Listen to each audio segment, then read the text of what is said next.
Hello, everyone. Thank you so much, Dulce, for being here with us today and giving us your time. You're ready for Council District 9 in the city of Los Angeles. So thank you for allowing us to do a quick Q&A with you. So I'll go ahead and get started with our intro question. And that is, tell us about yourself, your campaign, and why you are running for city council to represent your district. Thank you so much for inviting me. I'll keep it brief. I'm Dulce Vasquez. I'm running for Los Angeles City Council in District 9. District 9 encompasses majority of South Central from the Staples or Crypto.com arena down to 95th and then Alameda to Normandy. I live in the western part of the district.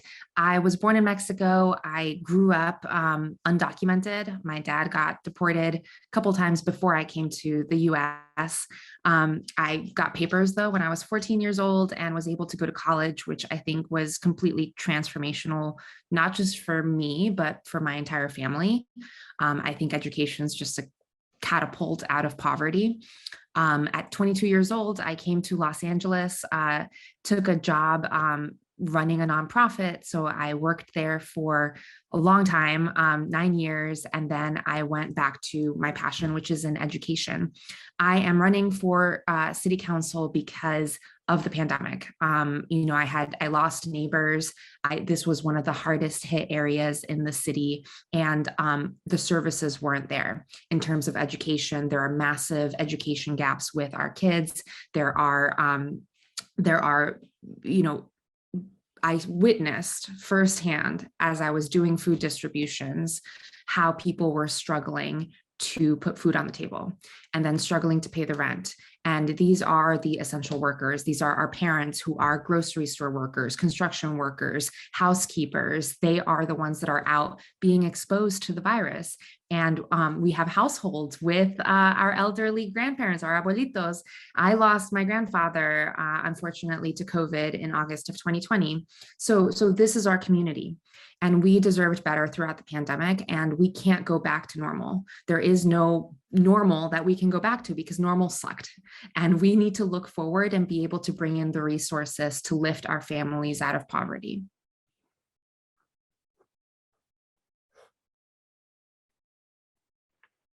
Thank you so much for that introduction and for a little bit of background of why you decided to run and where you come from.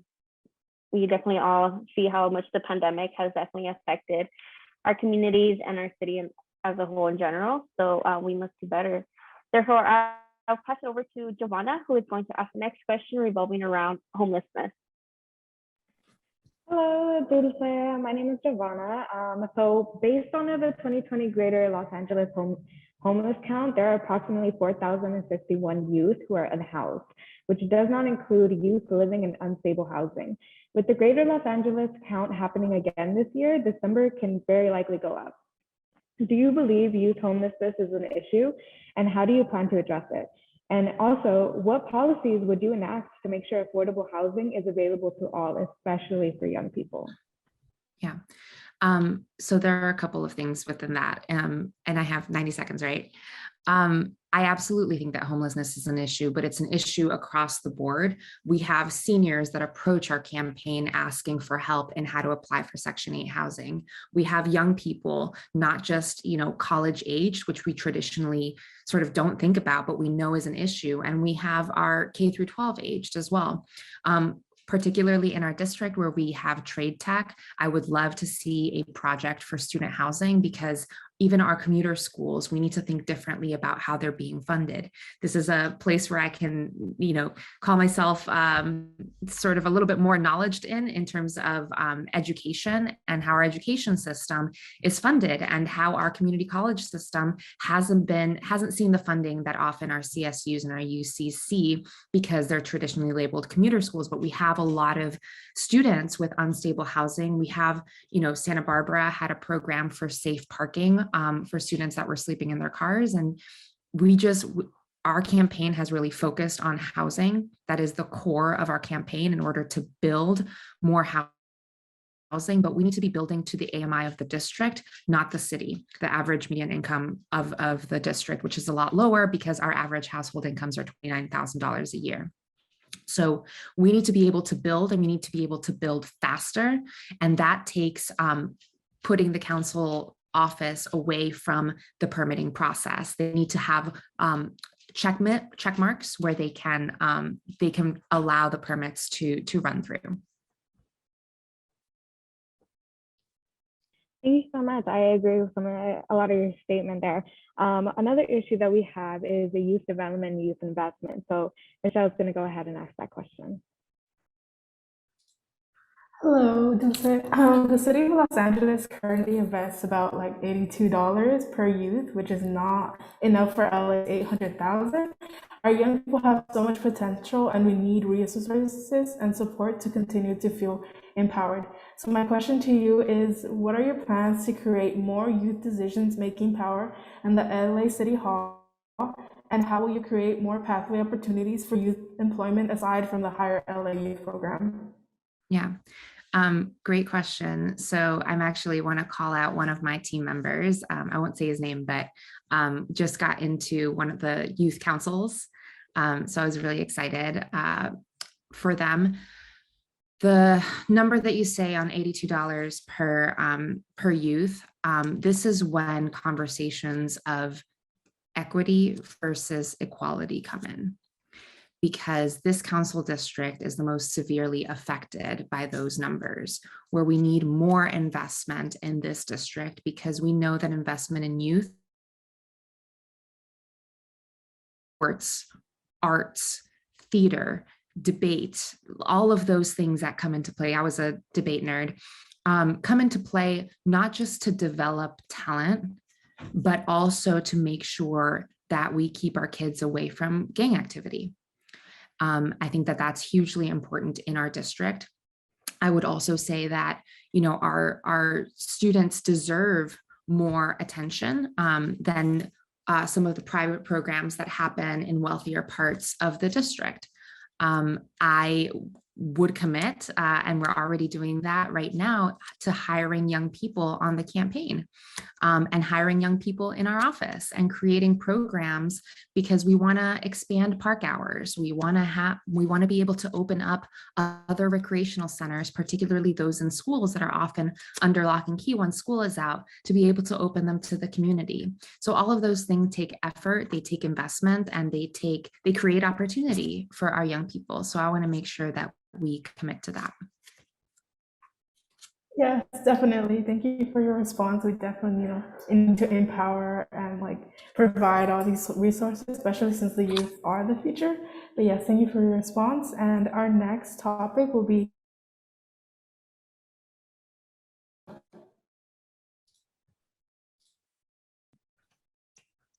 Thank you so much, everyone. So our next topic is going to be on public safety. So in mid-2021, there were 18,753 youth arrested according to the data from that advancement project. In order for young people to feel safe in their communities, what is your plan to reduce crime, prevent young people from being victims of crime, and from being criminalized? So we have taken a stance on public safety that does not include more armed officers. We want to keep, right now there's a deficit of about 500 officers in the police department. We either want to keep that or not increase it. So for us, we understand that they get targeted more, not just, by police, but also for minor and sometimes larger crimes. But when talking to high school principals, one of their largest concerns is that kids can get mugged on their way to school or on their way home from school. And how do we increase visibility? And visibility doesn't have to be increased officers, armed officers, particularly, who can escalate issues. So for us, we want to make sure we have more resource officers, whether that is unarmed help during peak hours, but we also have to make sure that even minor crimes are being reported. And that's something that within our community is also lacking, because there's a severe lack of trust. So we need to be able to create that trust within a council office and with our local community safety partnerships, which, from the conversations I'm having, people like knowing the officers that they have, that they're going to be there for a long time. So I would prioritize that. Thank you. There's one more.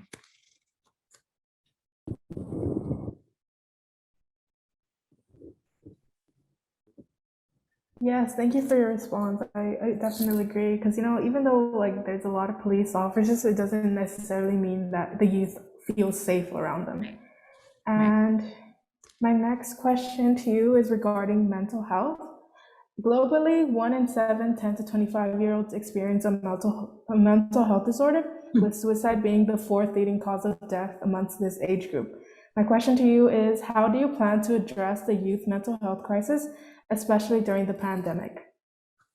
A couple of ways, and we've discussed this as a campaign, and me personally, I sit on the board of Amanecer Community Counseling Clinic, which is over in the Pico Union area, but it serves parts of South Central as well.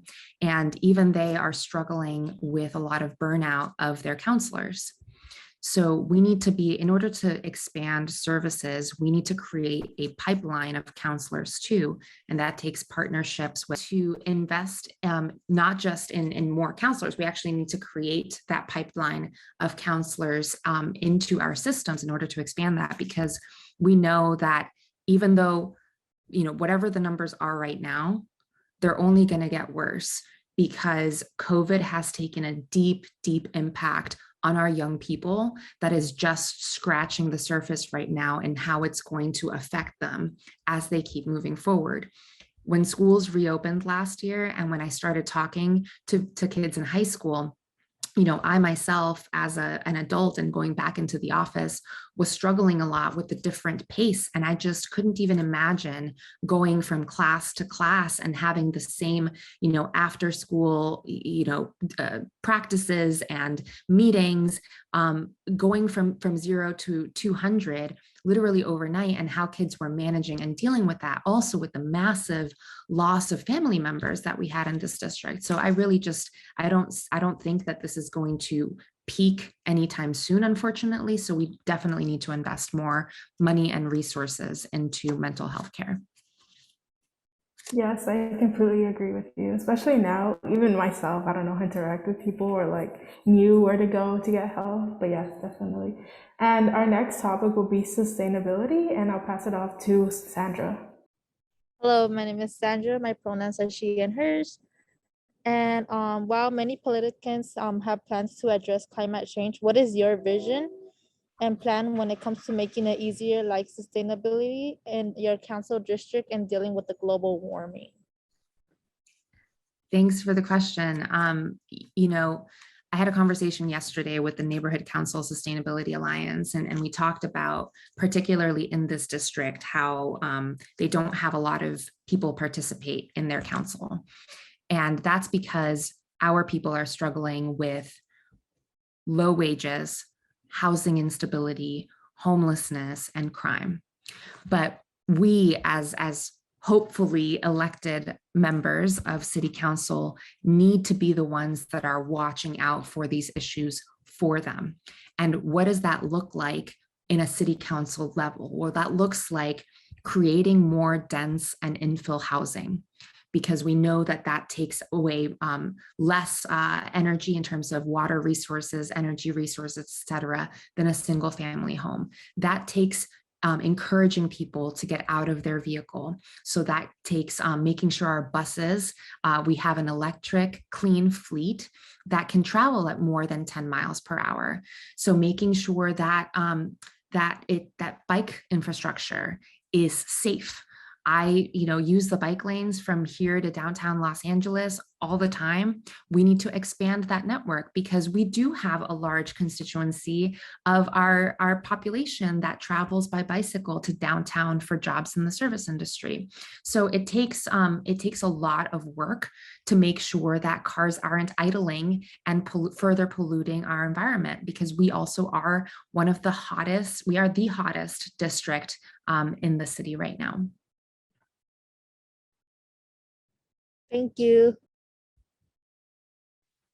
That was our last question, Dulce. Thank you once again for being here. And we know you have to go, so we just want to give you a quick few minutes to say your closing statements, anything else you want to get out there to the world and to our listeners that will be watching this interview. Yeah, well, we're 21 days to election day, and it's been a tumultuous ride, but I'm really excited. We've built a really fantastic team filled with young people from ages 17 to 26. A majority of them have grown up in this district and believe in our collective mission to bring people out of poverty, to create change for this district, to clean up our streets and our alleys, because we deserve better than what we've gotten over the last 9 years.